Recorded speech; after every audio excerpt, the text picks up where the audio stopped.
Hello दोस्तों, नमस्कार, जय हिंद। स्वागत है आपका एक बार फिर से आपके अपने यूट्यूब चैनल पे, आपके पिंगाक्ष क्लासेस में। मैं सुधीर फिर से उपस्थित हूँ आप सभी के लिए।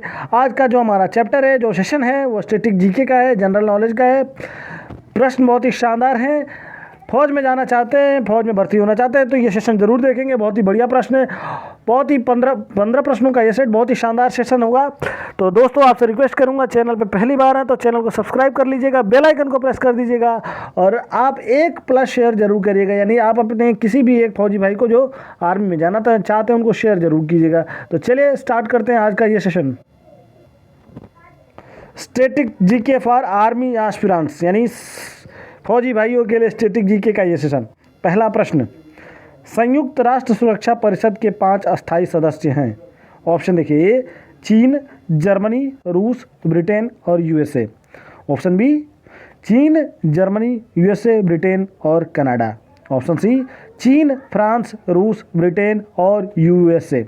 और ऑप्शन डी चीन, कनाडा, फ्रांस, यूएसए और जर्मनी। यहाँ पे चीन लिखा हुआ है, इसको चीन समझिएगा, चीन। ठीक है, तो सही आंसर होगा आपका क्या? ऑप्शन सी बिल्कुल करेक्ट है। ये 5 जो अस्थायी सदस्य हैं वो है चीन, फ्रांस, रूस, ब्रिटेन और यूएसए। बहुत ही शानदार प्रश्न है, ये बहुत इंपॉर्टेंट प्रश्न है। चलिए अगले प्रश्न की तरफ बढ़ते हैं। प्रश्न नंबर 2 देखेंगे, निम्नलिखित में से कौन सुमेलित नहीं है? और ऑप्शन देखिए, राजस्थान परमाणु ऊर्जा संयंत्र उदयपुर। ऑप्शन बी नरौरा परमाणु ऊर्जा संयंत्र उत्तर प्रदेश। ऑप्शन सी कलपक्कम परमाणु ऊर्जा संयंत्र तमिलनाडु। ऑप्शन डी कैगा परमाणु ऊर्जा संयंत्र कर्नाटक। बड़ा इंपॉर्टेंट प्रश्न है ये। तो निम्नलिखित जो सुमेलित नहीं है वो है आपका ऑप्शन ए, राजस्थान वाला सुमेलित नहीं है। कौन सा? राजस्थान वाला सुमेलित नहीं है। राजस्थान परमाणु ऊर्जा संयंत्र उदयपुर में नहीं है। बाकी ये देवरिया उत्तर प्रदेश का जो है नरौरा परमाणु है ऊर्जा संयंत्र, कलपक्कम जो है तमिलनाडु में है और कैगा जो है आपका कर्नाटक में है। चलिए प्रश्न नंबर हम 3 देखेंगे। सदीर किस नृत्य शैली का प्राचीन नाम है? यानी इनमें से एक नृत्य ऐसा है जो अभी उसका पहले जो नाम हुआ था तो उसको सदीर बोलते थे। ऑप्शन देखिए, option A Kathak, option B Odissi, option C Bharatanatyam और ऑप्शन डी मोहिनी अट्टम। बहुत ही शानदार प्रश्न है ये। ऑप्शन सी बिल्कुल करेक्ट है। ऑप्शन सी, जिन लोगों ने मार्क किया होगा, ऑप्शन सी बिल्कुल करेक्ट है, भारतनाट्यम। भारतनाट्यम बिल्कुल करेक्ट है।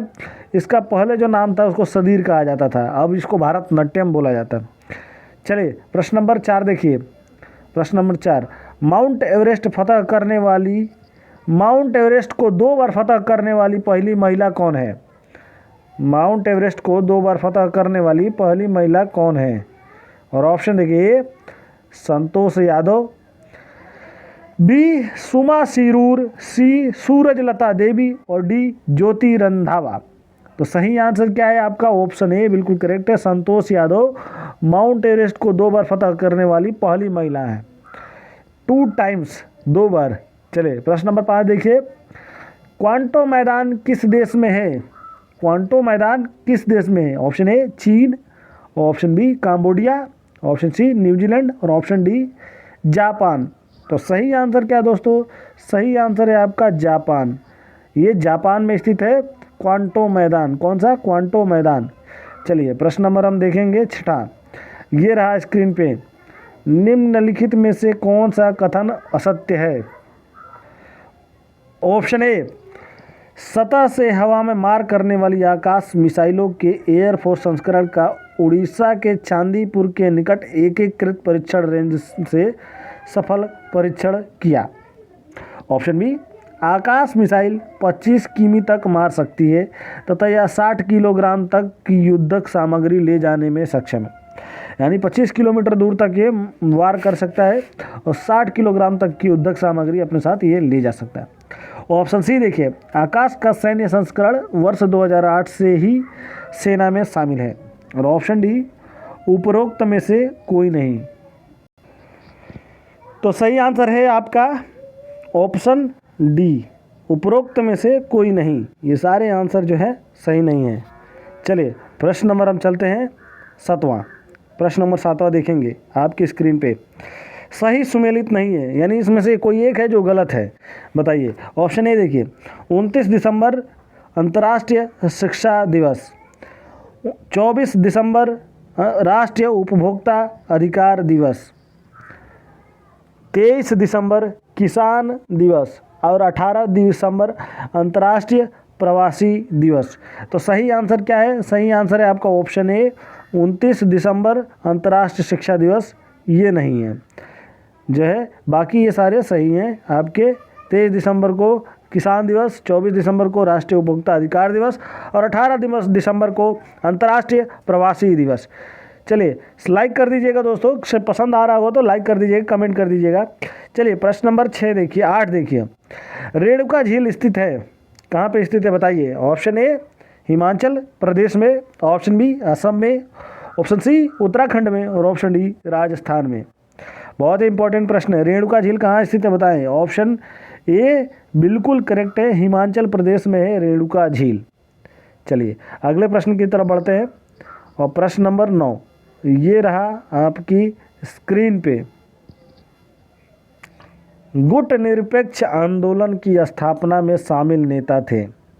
Option A marshal Joseph Tito, option B colonel Nasser, option C A B एवं डी और ऑप्शन डी पंडित जवाहरलाल नेहरू। तो सही आंसर क्या है? ऑप्शन सी ए बी और डी, यानी कि ये भी शामिल थे, ये भी शामिल थे, ये भी शामिल थे। तो सही आंसर है आपका ए बी और डी। गुट निरपेक्ष आंदोलन की स्थापना में मार्शल जोसेफ टिटो भी शामिल थे, कर्नल नासिर भी शामिल थे, पंडित जवाहरलाल नेहरू भी शामिल थे। चलिए प्रश्न नंबर 10 बढ़ेंगे, अगले प्रश्न की तरफ चलते हैं। प्रश्न नंबर 10वां आपकी स्क्रीन पे। नींद का अध्ययन कहलाता है। Option A hypnology, option B chromatology, option C orthology और ऑप्शन डी क्रोनोलॉजी। तो नींद का अध्ययन लोगों को पता होगा, जिन लोगों लगभग मुझे सब लग रहा है सबको पता होगा। हिप्नोटाइज का नाम आपने सुना होगा, फिल्मों में देखा होगा। हिप्नोटिज्म नींद का अध्ययन है, यानी कि इसमें जो है इंसान सो जाता है पूरी तरह से, लेकिन उसको पुरानी चीज़ें याद दिलाई जाती हैं। इसको बोलते हैं हिप्नोटिज्म यानी हिप्नोलॉजी। चलिए प्रश्न नंबर 10 के बाद 11वां आपके स्क्रीन पे। लास्ट सपर किसने चित्रित किया था? और option A Michelangelo, option B Leonardo da Vinci, option C Pablo Picasso और ऑप्शन डी रेम्ब्रांट। तो सही आंसर क्या है? Leonardo da Vinci. लास्ट सपर किसने चित्रित किया था? तो लियोनार्डो दा विंसी। प्रश्न नंबर 12वां देखेंगे। ऊंटों का प्रसिद्ध व्यापार किस वार्षिक मेले का हिस्सा है? ऊंटों का प्रसिद्ध व्यापार किस वार्षिक मेले का हिस्सा है? Option A Udaipur Mela, option B Thar Mela, option C Kumbh Mela और ऑप्शन डी पुष्कर मेला। तो सही आंसर है आपका ऑप्शन डी। कौन सा? ऑप्शन डी पुष्कर मेला। ऊंटों का प्रसिद्ध व्यापार वार्षिक मेले का हिस्सा है और उस मेला का नाम है पुष्कर मेला। अगले प्रश्न की तरफ बढ़ेंगे। प्रश्न नंबर 13वां देखेंगे।